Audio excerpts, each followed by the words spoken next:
But the part of this which is so interesting is if we've taken the Bible and went through various stories and came up from long ago to see the description of a tabernacle which we've equated to the human brain because of the medical information we've developed, and then we've moved through various stages of this labyrinth into the recesses of the mind, and we have come to the point of crucifixion, which is the ultimate separation.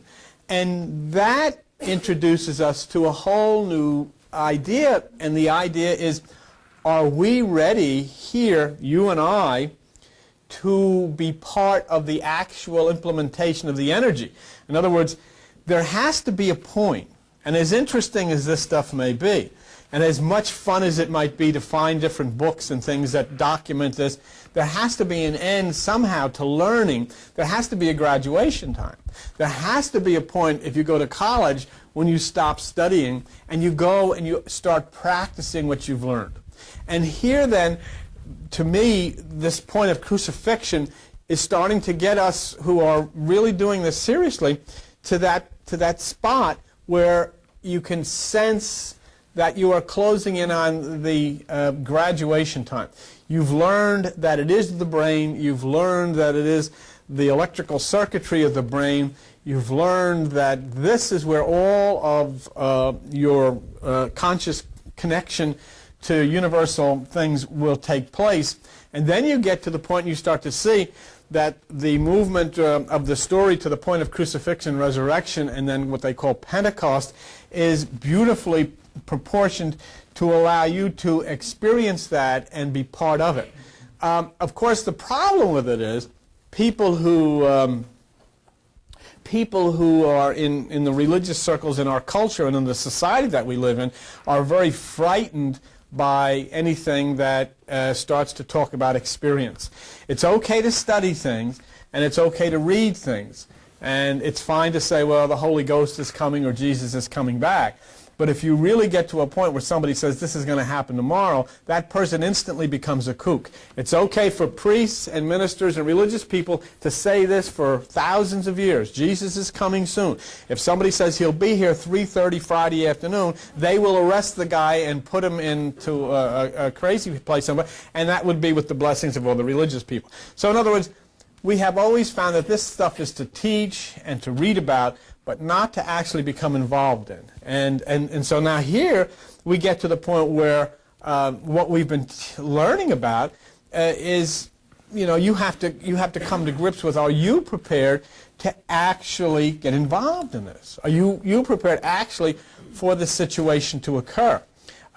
Let's take a look, a teeny bit of a review, and see where we are and what I'm talking about. If you go to page 808 in the Bible, and you'll be on Matthew chapter 28, and in Matthew chapter 28, you come to a point where the resurrection has taken place. Well, the resurrection is not something that you should look at as a historical fact. The resurrection is something that you should look at as a fact of consciousness. It is your resurrection. It has been your crucifixion, and the crucifixion is a separation. The separation is a separation from the physical body through meditation.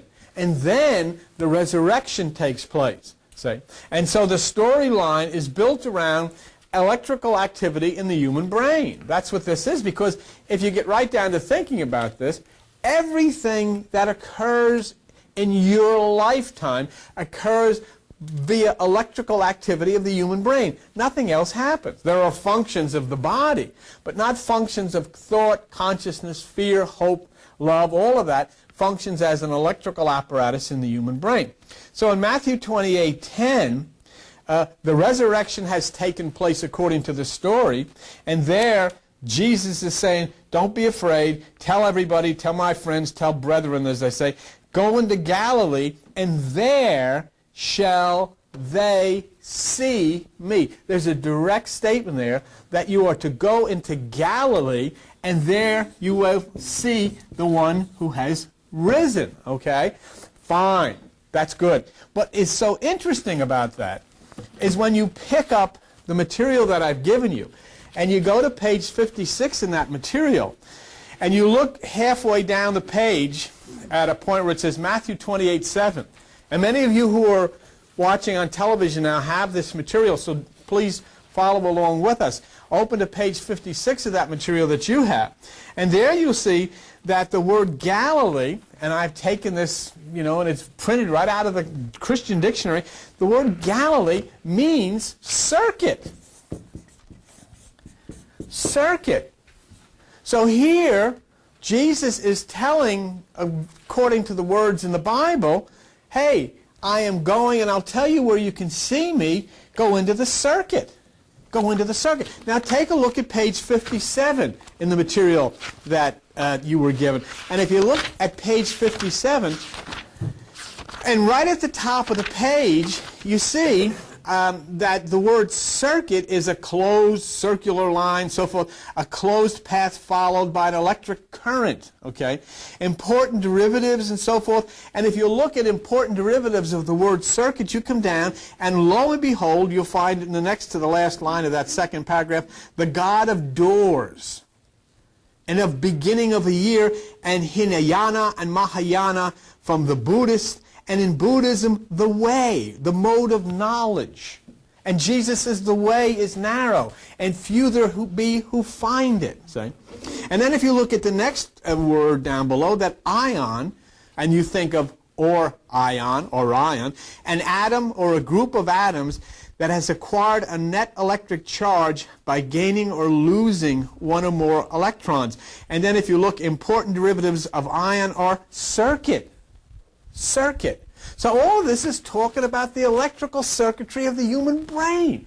And the Bible is saying to you, look, don't be afraid.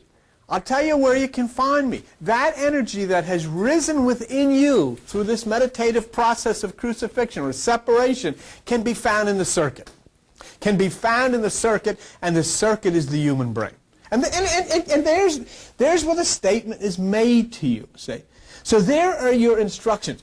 When this crucifixion or this separation, this crucifixion, and the crucifixion is used not only because of the Son being crucified on December 21st and 22nd in the solstice, but because the human body, the head part is the top of the cross, the shoulders are the cross parts of the cross, and the trunk is the bottom part of the cross. The crucifixion, the tree on the tree is on your body.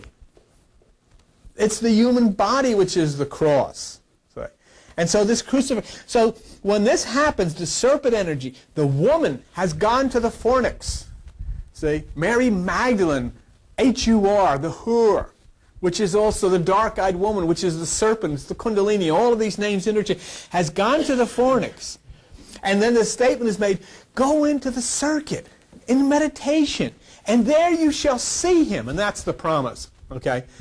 But, it's so interesting where Jesus says, at that time you will know I am in you. And then you find that he says, I'm going into Galilee. And the word Galilee means circuit. See? So you have something written. So, well, gee, who would know about electrical circuits, computer circuits back then? People who were an advanced civilization who actually wrote this. I am absolutely convinced in my head that the people who wrote this are an advanced civilization. They're not people who were, that we consider as the people who resided in the desert at the time. An advanced civilization who were very well knowledgeable about electrical circuitry, computerized things, and so forth and so on. So you have to know where to look for him, see? And this is the problem with religion today. Religion today, the people haven't a clue. Where do I look? What do I do? We were talking a few moments ago about, how you can artificially stimulate the brain. You can artificially stimulate the brain electrically and cause some of these things to happen. You might have visions or whatever. You can artificially stimulate the brain with drugs and so forth. And you can almost get to a point where you're striving to get through your meditation. The problem is, in those types of things, it's like putting somebody in the middle of some place where you have no idea who to see, who to talk to, where to go, what to look for, and so forth. That's why understanding this is so important, and allowing it to happen naturally is so important. we found as part of this enlightenment, people are taking melatonin all over the place. Well, that's like sacrificing animals. You know, they're reading the thing literally. You don't go to a store necessarily to have to take a melatonin from an animal. You produce the melatonin within yourself from the darkroom meditation. But let me just show you an interesting point of what I'm talking about, where the Bible gives a description of how people do not recognize that which is right in the midst of them, which is this Christ energy, or this electrical energy now, which has resurrected out of the crucifixion and gone into the circuits of the brain. If you look on page 862, and you come to Luke, and in Luke chapter 24 and verse 15, okay, and in Luke chapter 24 and verse 15, there's an interesting statement. It says, it came to pass while they communed together. Now this is talking about in the story of the disciples of Jesus. He's been crucified, he's resurrected, they're walking along, they're talking, isn't it a nice day? And it says, Jesus drew near and went with them, but their eyes were holden, and that they should not know him. In other words, here he is right in the midst of them, and they didn't recognize him. Here he is right there, and they couldn't tell. See, the story is not a real story. It's not talking about people really walking down a street, and this guy comes right between them, and they don't know who he is. It's not. It's trying to show you that right in the very midst of your brain, your mind, your psyche, your personality is this energy, and people don't recognize where it is. They don't know where it is. See? And then look, see. The second thing to understand about this is most of us who get involved, and many of us come through the Hindu and the Buddhist connection with this, which have a lot of tremendous points of, but we're looking for some kind of a spiritual thing. We're looking for some kind of a thing which, you know, is kind of a, we don't know how to describe it, but it's kind of a black hole of consciousness, and that's not what this is. This is just like you. The people who live on other places which you call angels are people. They're human beings, just like you, of a very advanced race and a very advanced civilization, who have control at the right hemisphere of the brain, who are not working with 10% of the cells on the left side, but who are working with 30, 40, 50% of the cells, which takes a person who is just like you or me, who then, instead of going through that door, would say, no, I'm not going to go that way, I'm going to go this way, and go right through the wall and go out into the street. How is that possible? Say, but it is possible. Let me just give you an idea how this is described in the Bible. Right where you are, Luke 24. If you go down, and you'll see in Luke 24, verse 36, and as they spoke, Jesus himself stood in the midst of them. All of a sudden, he appears.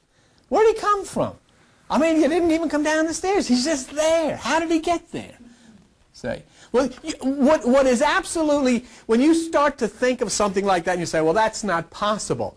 Think of yourself maybe, or think of people 100 years ago talking about computers, and think of people 200 years ago talking about electric lights, or talking about television, or calculators, and all of these things. None of that stuff is possible.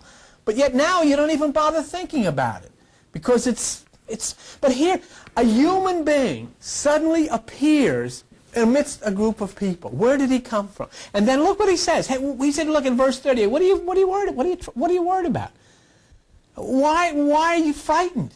Look here. I got hands. I got feet. Look at it. I got flesh and bones. I'm not a spook. I'm not a ghost. Here I am. I can just do things that you can't do. But the important thing to remember is that this same book said in John 14:12, look, he that believes, the works that I do, he shall do, and greater works than these he shall do. So in other words, there is a possibility for you to be in that same position. Disease that we see run rampant and we're trying to control is simply because we are ignorant as to how to deal with our own bodies and how to deal with the communion of our bodies with the universe. We just don't understand it because we've never studied it, because we haven't been allowed to study it, because religion has held us dwelling in this Disney-esque type of fairyland where we have not ever dealt with reality. We cannot deal with reality. And so we've always looked at these things as a spiritual thing. There is no such thing as a spiritual thing. It doesn't exist. It's all electronics. It's all science. It's quantum. Everything has an explanation. Everything is governed by a universal law. And once you learn how to operate it, once you learn how it operates within you, you become part of it. See? But here we are grown people. Today is Sunday morning. There are millions of billions of people sitting in rooms, something like this. There are people standing up with robes and pointed funny hats, and they're going and doing all different things, and they're throwing water around, and all of this, and they haven't any idea, how does this work? What's supposed to happen? What's going to happen? And the only explanation is, don't worry about it now. It'll all come out when you die. What? You know, who is there? Who is there to say, hey, it didn't work? That's a good deal. I mean, that's a very good kind of a deal, you know. I'll take care of you. You just pay me in advance, and then you'll collect yours after you die. What a deal. That's silly. It's absolutely silly. So now you have to decide for yourself, would you be willing to cross the line here? You're getting to the point now where you can put all of your books aside.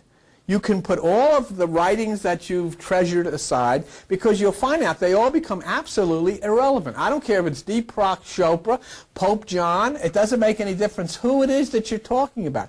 It becomes irrelevant, because once you hit and once you angle to Orion and you make contact, what if any of these people know? It's irrelevant.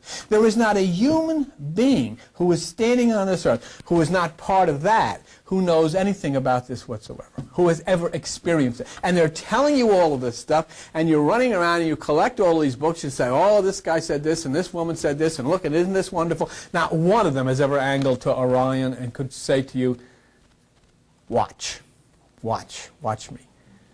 And they'll appear in your midst or watch me go through a wall. Not one of them. Tell them, the next time somebody says, I know all about this stuff, I got it all figured out, say, go through the wall. And if they can't go through the wall, don't tell me. Don't tell me that. So what has happened here is Amen. Is that good? Amen has left the fornix and entered the circuit. And one of the things that you want to look at is when you enter into the circuit of the brain, and for those of you who work with computers, you'll understand this, what you get involved in are what are called logic circuits. And that's where Amen is. See? So now there's a change in you. There's something coming down on you. But what do you do? I'll say, okay, I've gone through the understanding of the temple. I realize it's the Dura Mater and all of that kind of business. I understand that. And I've gone through the Amen, and I've gone through the fornix, and I understand all of these things are in my brain. But now what? What do I do? You know, and then I've got to the point of the crucifixion. I realize the crucifixion is something of consciousness. It's not a real thing. It's not a real thing. This is something of consciousness. Come on up, right up here to your appointed seat. I understand all of this, and I have no problem with any of this stuff. But now what do I do? Because I've taken part in the crucifixion, because I've separated, you know, and I realize that when I separate in crucifixion, then that energy rises up and so forth. Well, you know, all of that stuff is on paper, but now, what about me? What do I do? What do you do? You come here on a Tuesday night and you sit in the dark, and then somebody plays bells on the thing, or gongs go off, or some music, and you're sitting here, and then you get up and you go home and you watch a ball game or whatever you do. What has happened? But you don't understand what you're doing to the circuitry. You don't understand that each time you're building receptors. You don't understand that each time you know what you're doing. Just like when you take your car, you can't, if you've got to charge your battery up, you can't touch it and then walk away. You've got to wait there until it's charged. You've got to do things, and this is what you're doing. You're putting the electronics in your brain into position to carry out this work that's going to be done, and you're going to do it. I'm telling you right now, but I don't really know, even if you might be frightened of what's going to happen. I don't know. I mean, because as soon as you start talking about this stuff, the first thing some of these people out there would do is start looking at, you know, the people going up on the spaceship, the Hale-Bopp. In fact, there's a couple of real good cartoons I put up on the wall out there about that. But I mean, there is a point where you've got to decide, do you want to be a part of this? Or do you want to stay with everybody here in Forked River and go to church and die and then collect whatever you're supposed to get? I don't think so. I don't want any part of that. I don't want a bit of part of it. So what then do you do?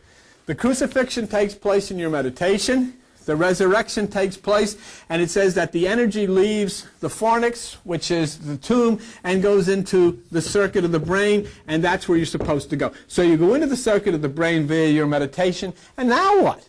Now what happens? What's supposed to be next? Okay. First of all, what we've got to understand is in the utilization of the word Jerusalem. Okay, we know, for instance, that there is not, I mean, a lot of people go there on a vacation. Can you imagine such a place to go on a vacation? I wouldn't go. You get on a bus and somebody blows your head off. What a vacation. I'm going to Atlantic City. I ain't going to this place under any circumstance. The holy place to me is the sands. If you hit 3 sevens, that's what the holy, not that place. That's a terrible place to go and hang out with people. But, that would sound very almost blasphemous, wouldn't it? To say such a terrible thing. This is a terrible place. It is. It's no place to bring up kids. I wouldn't want to go. But why do I say that? The reason that I will tell you anything that I say is because the Bible says it. That's why. If I sit here and I make fun of the fact that people say Jesus is coming back, the reason I make fun of it is because the Bible says he's not. And so I said, well, who am I going to believe? Am I going to believe them? Or are I going to believe the book? I'll believe the book, because they don't believe the book. They do not believe this book. The basis of the fundamentalist religion is Jesus is coming back to set up his kingdom on this earth. And the Bible says the kingdom does not come with observation. Luke 17:20, my kingdom is not of this world. I mean, would you come back here? Get out of here. Are you crazy? I'm not going back there. I'm going to Hawaii. Why? Okay. So anyhow, but let's take a look. So because this is what I'm telling you now. What I'm bringing you to is enough reading, enough studying, enough collecting papers from me. Because it's getting too much paper. Pretty soon you're not going to be able to come here because you can't carry the paper in here with you. So we've got to get to the point where you start then experiencing and start being touched by this and not be afraid of it. Not be afraid. And then please, when you do this, take everything that I have ever told you and put it aside. Take every book, everything you're involved in, anything you think is important, and totally put it aside, because it's all over. Because then you're going to angle to Orion, and it's a whole new world. And it's a world that nobody who has ever written a piece of paper on this earth knows anything about. Okay? The rules that apply here do not apply there. So what can they know? But this is the point. Go to page 953, and let's take a look at this word Jerusalem. Page 953, and we'll take a look at this word Jerusalem. And it's in the book of Galatians, and it's in Galatians 4. In Galatians chapter 4, in verse 25, the Apostle Paul, who never even lived, is this a riot? This guy is the most prestigious writer of the Bible, never existed, He's part of Peter, Paul, and Mary fame, and he never even made it here. If anybody ever wrote this, the closest they could come to a name was an individual named Apollonius of Greece. Okay, but nonetheless. For this, he's talking about something that occurred between Abraham and Sarah and Hagar. For this, Hagar is Mount Sinai in Arabia and answers to Jerusalem, which now is and is in bondage with her children. I mean, it's talking about a physical town that's a disaster, just like the physical Jerusalem is today. These people are in terrible bondage to this time. They don't know whether they can go to a store. They don't know whether they can get on a bus. It's shooting and killing and all this. Over what? Religion, of course, but that's all it is. But that's nonetheless. But look at verse 26.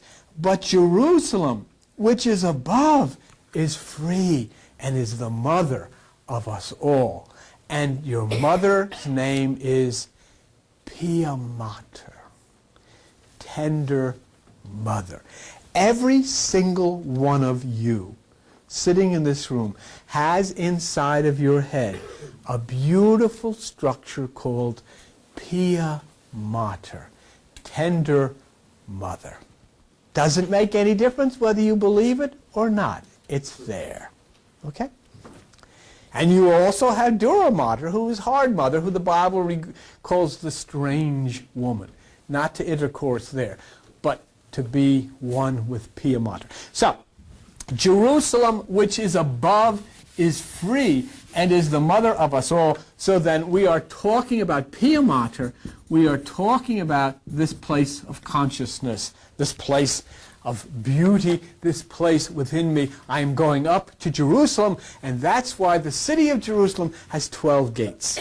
There are 12 gates of the city to take care of the apertures of the 12 cranial nerves. Okay? Jerusalem, which is above, is free and is the mother of us all. So now we understand where Jerusalem is. Pia Mater, it is the brain. So then we look and we see on page 863 in the book of Luke, and this is what your instructions are today on May 4th, 1997. Those of you who have gone through the crucifixion through meditation of consciousness, here are your instructions. They are contained in Luke chapter 24. And if we will look in verse 49, the instructions come from Jesus, who says, "And behold, I send the promise of my Father upon you, Gloria, upon you, Joan, upon you, Sarah, upon you, Albert, upon each one of you. You're going to send the glory of the promise upon me. What must I do? But tarry," that means wait in the city of Jerusalem until you be endued with power from on high. Wow. Because now, you see the difference of knowing where to go. You want to get a bus and go riding through the streets of Jerusalem in that city? Or do you want to wait in the city of Jerusalem, which is above and is the mother of us all, until you are endued with power from on high? Wait there in the upper room. And this is a time of waiting that we call Pentecost. It's the 50th day. Okay? Now, so go to page 888, which is a very fitting page for this particular event. And it's the book of Acts. So what have we learned here? We've learned here that the Jerusalem where the Pentecost took place never occurred in a city, but it occurs in the human mind. Oh, wait a minute. How do I know that? Well, if Jesus is to be trusted, he's the one that says, "At that time you will know I am in the Father, you in me, and I in you." The kingdom is within you. And this book says, Jerusalem is within you, the mother, the Pia Mater. Wait there until you are endued with power. Now you've submitted through the crucifixion, and you know where to go, and you know how and where to wait. And look what it says in Acts chapter 2 in the Bible. In Acts chapter 2, and look at verse 2. "And when the day of Pentecost was come, they were all with one accord in one place. Suddenly there came a sound from heaven as of a rushing mighty wind. It filled all the house, and there appeared unto them cloven tongues like fire.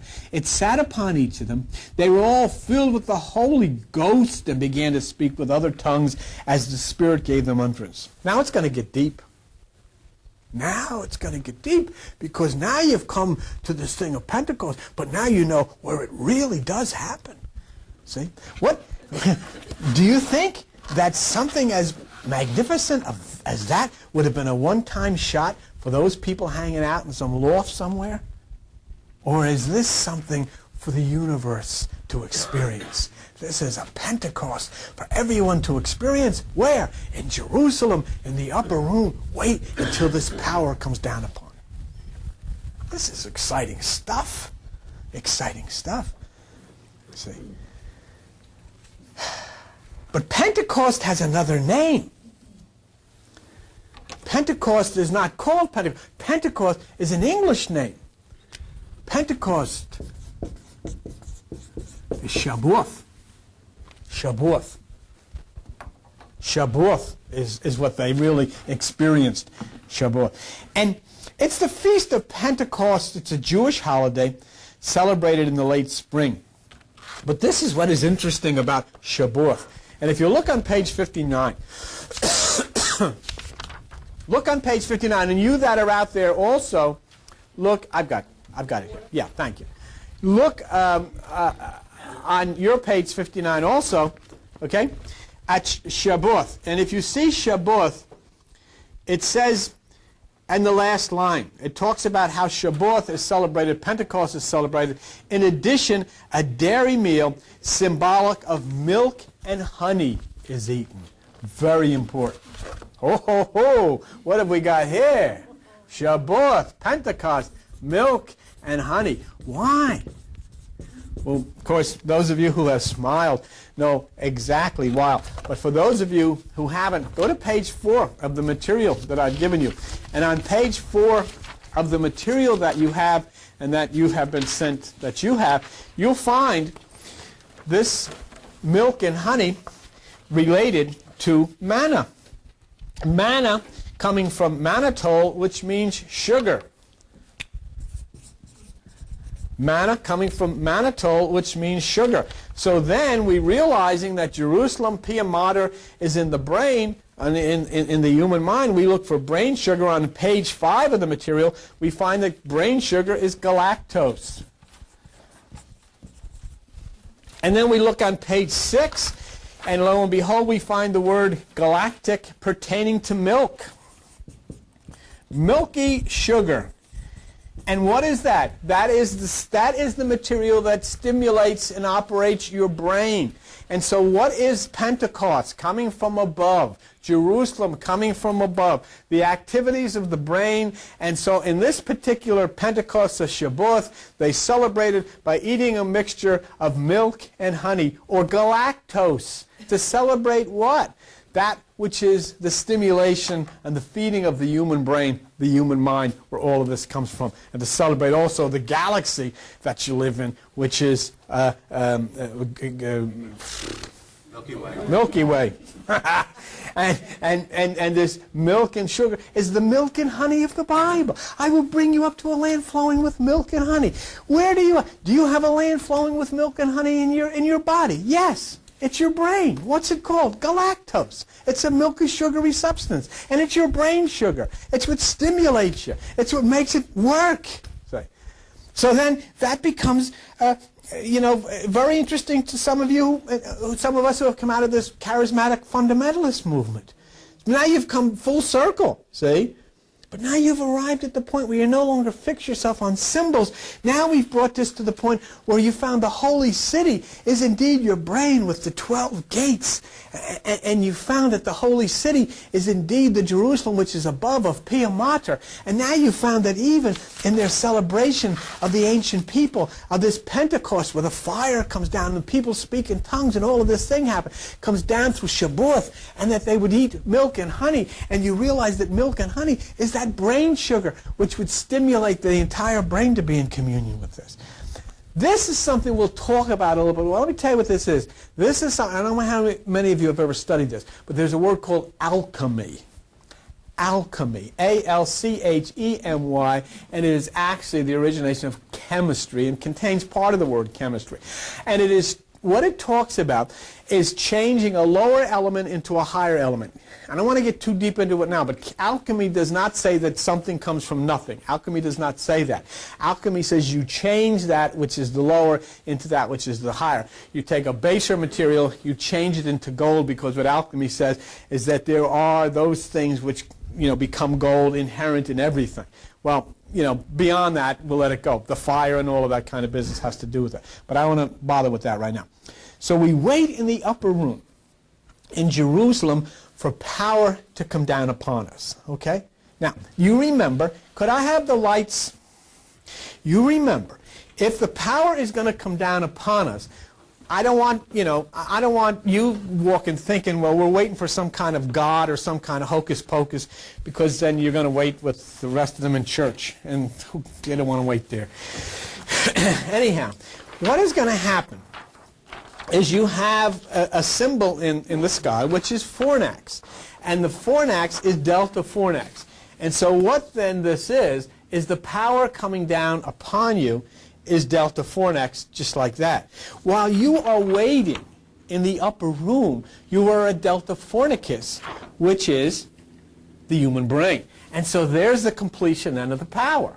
Okay? That's the symbol that you see, which is the Jewish star, the holy star. And nobody ever really has figured out what, you're getting a good shot at that star. Nobody's figured out, why is that such an important symbol? Well, you see, if you take this off of here, this symbol here is delta. The triangular symbol is delta. And you have that part of your brain, which is the fornix, which is delta fornicus. And then you have the constellation in the sky, which is fornax, which would be delta fornax. So that power coming down from delta fornax, that power going up from you. So there you are in the upper room with Jerusalem and Pentecost, and there's the power coming down, and the two intersect at delta and create that, which is, which is the symbol. Okay. All right. So we can.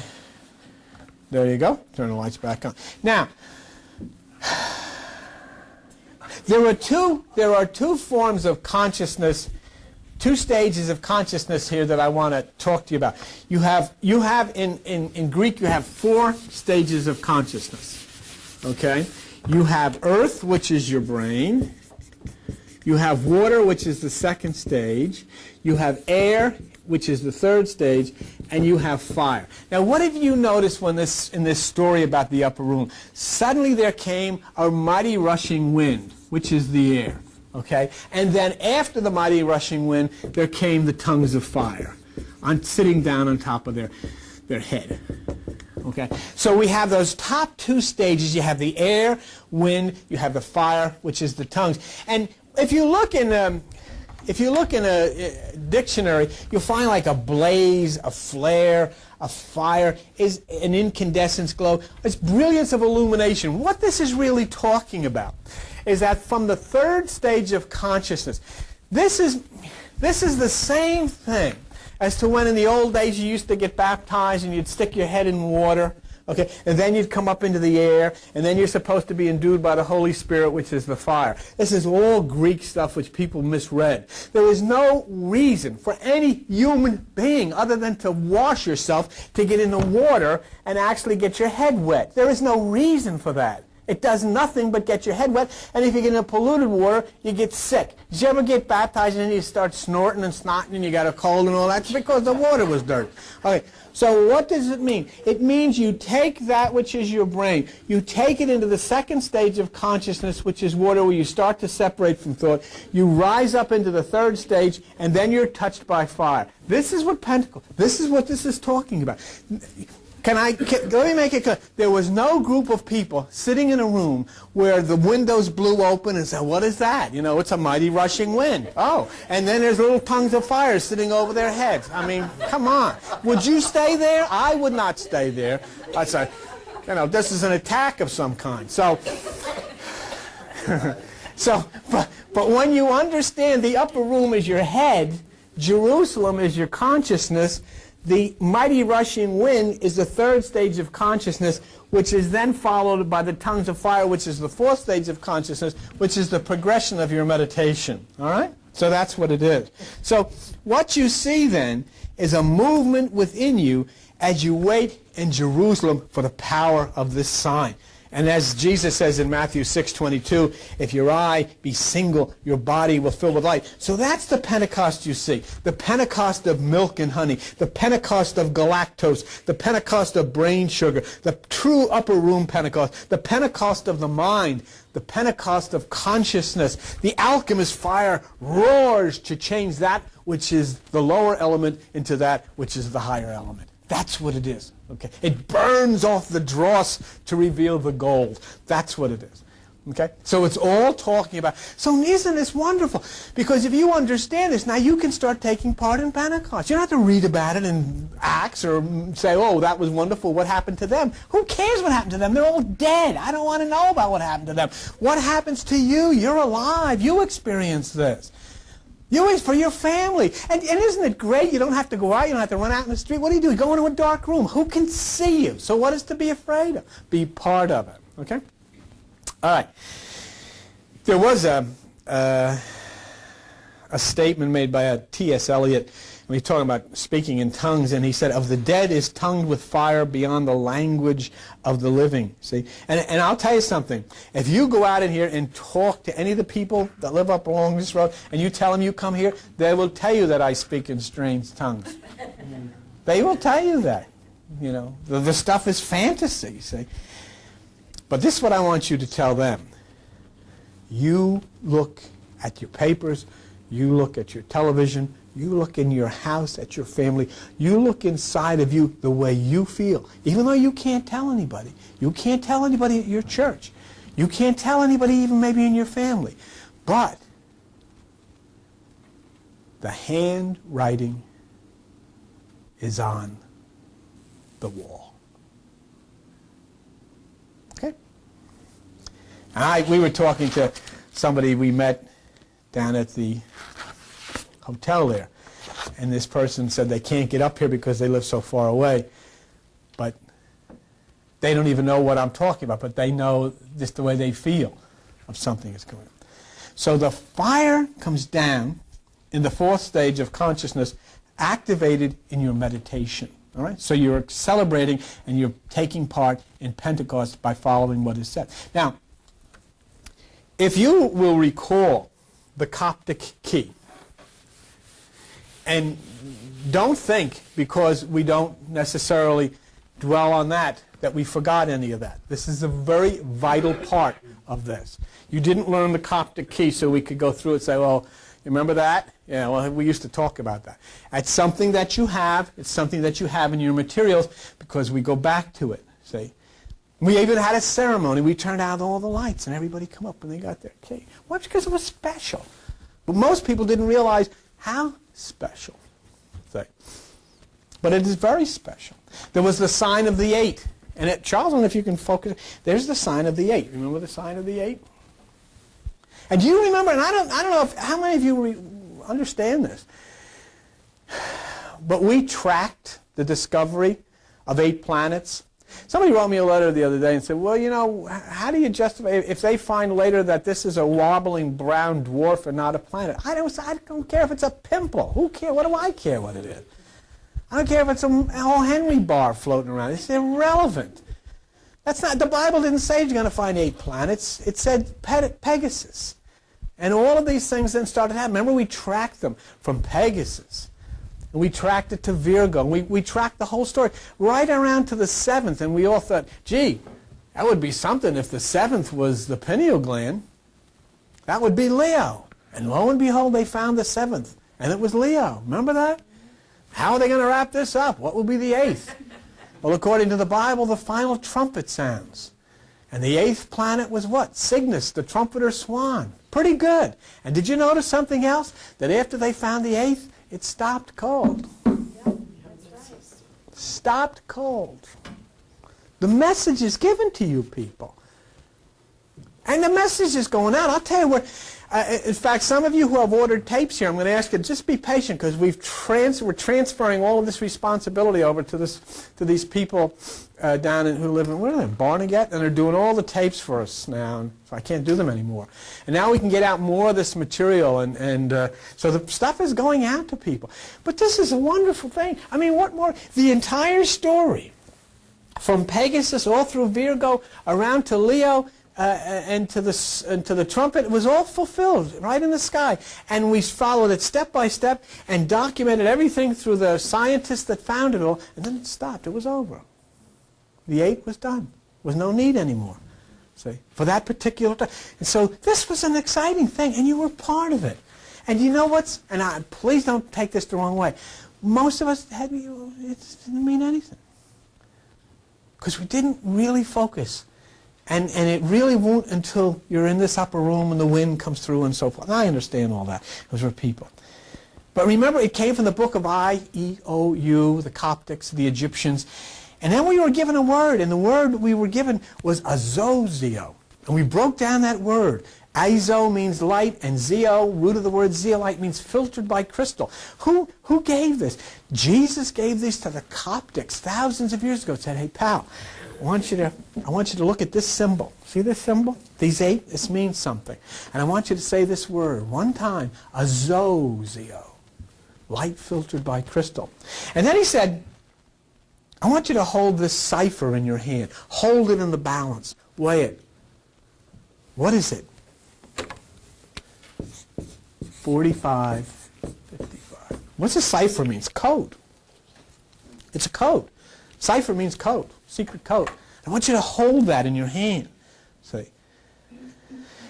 And the prime thing that would occur, if you recall this, I don't know if you do, but that when you held this and you said azozio, and you held the cipher in your hand, then when this passageway opened up, you would meet 2 people. One of these people is the prime person that I would told you that you would meet, okay? And his name, or its name, because there's not a gender there. Samael. Samael will meet you. And I'll tell you something. Samael will stop you cold. Samael is not there to say, oh, Gloria, you made it. Samael is there to say, what are you doing here? What do you want? Then tell me. Tell me what you want. Tell me what you know. Because if you don't, you're going nowhere.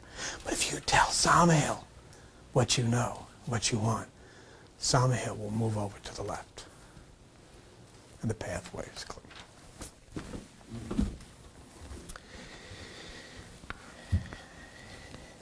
The ancient word,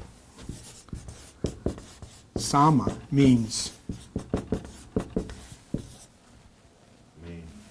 No, doesn't mean means. It means...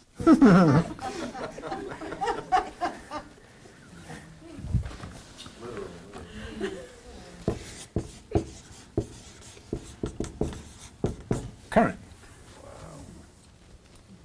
Would be appropriate in your circuit, wouldn't it? Samael is the opposer. Samael is the resistor. And in order to send the resistor out of the way so that you open the circuit, you practice what? The law. And what is the law? Om. Ohm's law.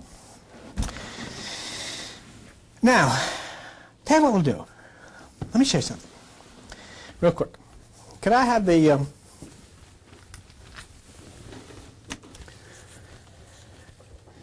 if you look, this is a...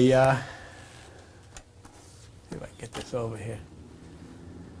A very, very ancient wheel. And you could see here, Chachma, wisdom, prudence, clemency, punishment, powers, fire, fiery realm, sulfur and salt, which is part of alchemy, Samael, like El. There's Samael. You're going to meet this guy. You're going to meet this guy.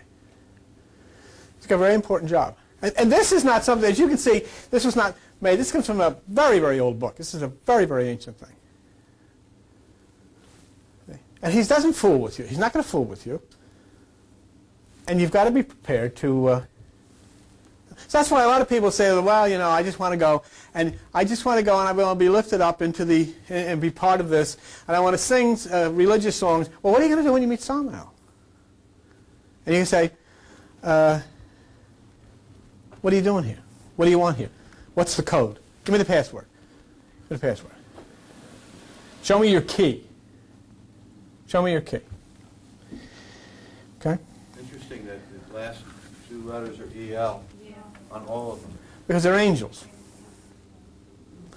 What is an angel? It's an angle. Of what? Current. Right, that's right. Would you turn the light on? Thank you. If you turn to page 60, and on page 60, There's a statement at the very top of the page from Blavatsky. As he passed over pineal, which is the pineal gland, the sun rose upon him, and he halted upon his thigh. Anyhow, his brother Esau is Samael. And the names Samael and Azazel and Satan are the same, the opposer. Now, what is interesting about that? So a lot of people get really spooked about that kind of stuff. Oh, there's Satan. Satan's the serpent. The serpent. And what is contained in the serpent is the spine. And what does the spine contain? The 7 points of resistance. It is where the current flows through the resistors, which is the 7 resistors which you open up through Ohm, which is Ohm's law. I mean, why should this make so much sense? I mean, why does everything fall in where it's supposed to be? Now, if you look at Samael on page 60, current, opposition, resistance, and if you look at impedance, resists electric current flow, is impressed across its terminals, impedance expressed in ohms. Do you see it? I mean, is that just a coincidence to you that these people sit and run the electrical energy up through the spine, up through the 7 chakras, sit and chant Om? Oh, that's just a coincidence. Silly. That's no coincidence. The most ancient sacred literature of Hinduism, the collections of the Rig Veda and the Samaveda. The Samaveda. They are known as the Samhitas, roughly collections. Samael will block your path. You have to know the symbol, which you do. You've got to say Azozio, and you must understand holding a 45-55 in your hand. You are weighing the separation to the plane of 45-55. Now, 45-55 is in the constellation Coma. 45-55 is a galaxy in the constellation Coma. And Coma is mother and child. It is Isis and Horus. It is Mary and Jesus. And it is in the zodiacal sign Virgo. Isaiah 7:14, the Lord shall give you a sign. What is the sign? A virgin shall conceive and bear a son, and call his name Emmanuel, which is God with us.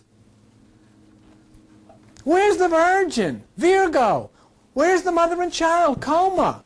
What's in Coma? 45-55. I mean, there it is. And if you don't, people say, well, I don't know. Folks, what else can we do?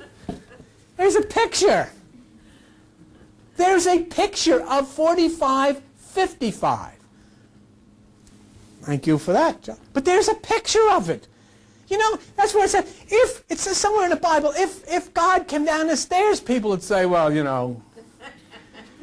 somebody better call the cops or something. This guy, what is this guy? This guy come off a spaceship. There's a picture of it. 45-55. That's the picture of it. And where is it? It's in the sign of the Virgin, the mother and child. It's not only in Virgo, the zodiac, but it is the mother. It's in Coma. It's the mother and child. And it fulfills the prophecy of the Scriptures. And here's a picture of it. I'm bringing you a picture of the place. If I brought you a picture of the Trump Plaza, oh, geez, that's terrific. I'm bringing you a picture of this. Now, and you can make it be whatever you want it to be. But if you turn your back on it, it's over. This is where we conclude. A couple of weeks ago, 3 weeks ago, Rich Doppler made a discovery. You want to leave that on? Okay, turned it off. Whatever you want to do, whatever you want to do. Yeah. Incidentally, let me just show you this real quick. Let me just show you this real quick. For those of you who, would you, Al? There is the astronomical thing on 45-55 galaxy. At right ascension, 12 minutes, 35 seconds. Declination, 26 degrees, 31. Okay, so there's the information about it. Now, come with me. I said the handwriting is on the wall. Wonder if you're situated here, and the Bible talks of a hand that appears without a body. Okay? A hand appears in front of people which is not attached to an arm. And the hand, that would be enough to say, what'd you put in the drinks, Joan? But the hand appears and begins to write on a wall. Its fingers are quivering. And look at page 728. We're out of here in 3 minutes, I promise you. Page 728. The quivering hand. And you know what I like? I love that all these people carry Bibles under their arms and they don't want to get involved in any of this far out stuff. Right. Tell me about it. Here's a quivering hand coming writing stuff on there. All right. Did you find this, what you're supposed to find? Look at Daniel, page 728, Daniel chapter 5 and verse 5. Everybody, real carefully now, because this work is good.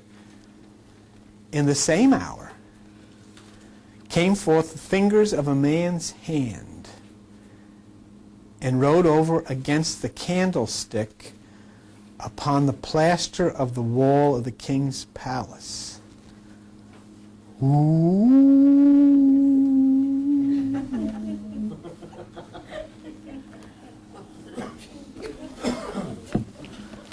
Now,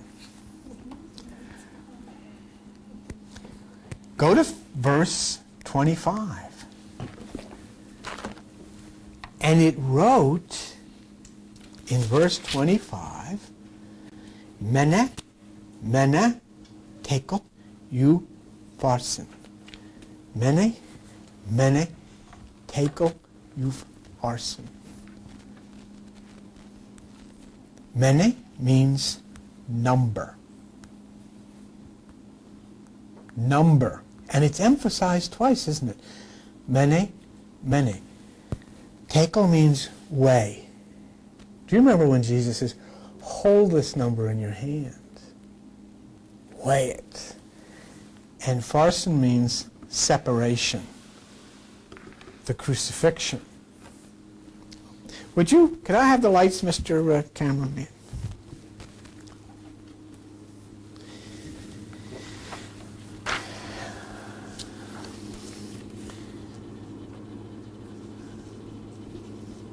I hope you can all see this.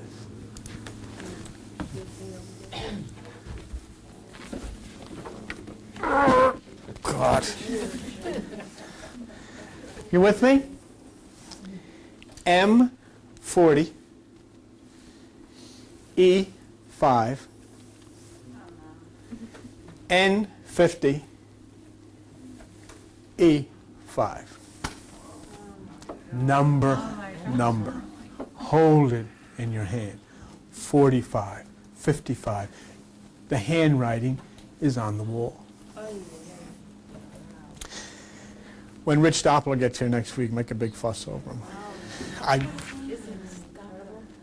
Doppler? They found on planets was the Doppler Yeah, effect. Doppler effect, yeah. Okay, now what I wanted to tell you, incidentally, as you look at this, what I wanted to tell you as you look at this is understand that the numbers in Greek and Jewish or Hebrew are exactly the same. Mene, mene, tekel, upharsin is a Jewish word, and these letters that add up mene, mene, which is number, weigh it, and be separated from that, is 45, 55 in both Hebrew and Greek. 45, 55. Now, last thing I want to tell you. Can we have the lights, Mr. Lightman? Last thing I want to tell you is this. Are you ready?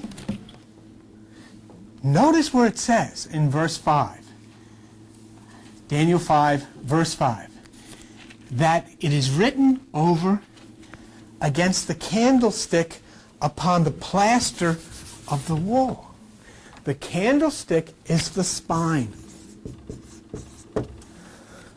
The candlestick is the spine. Please look at page 59 in the material that I gave you. And look at the word plaster. It is a mixture of gypsum, sand, water, and lime. Lime. Please turn real quickly, all right?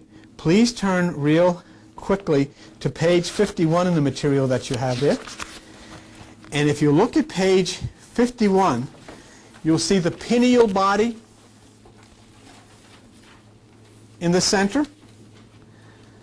The pineal body in the center. It says in the third line, it is a glandular structure composed of follicles containing epithelial cells and lime concretions called brain cells. The pineal gland is lime.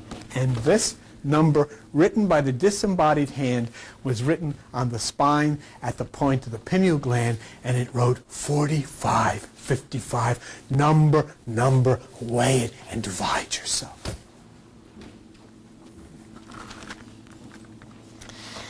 Also interesting there on page 59 is the derivatives of plaster. Brings you not only that, but it brings you down to the word palm, which is palm of the hand, and a variant of the word planet.